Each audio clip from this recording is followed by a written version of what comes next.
গাজীপুর সিটির বড়বাড়ি ৩৭ নং ওয়ার্ডবাসীর ঐক্যবদ্ধ হয়ে নিরাপদ সড়ক চাই দাবিতে সাংবাদিক সম্মেলন ও মানববন্ধন। উক্ত দাবি নিয়ে কথা বললেন এলাকার গণমানুষের প্রিয় ব্যক্তিত্ব আব্দুল আউয়াল সরকার।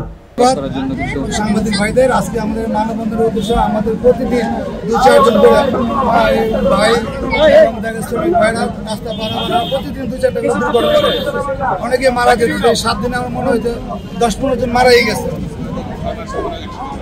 এইভাবে যদি চলতে থাকে তাহলে তো দেখা যায় একটা সময় আমাদের এই রাস্তা পারাপারে কোনো লোকই থাকবে না। এই এলাকার দোকানপাট, ব্যবসা প্রতিষ্ঠান যাদের সবকিছু বন্ধ হয়ে যাবে।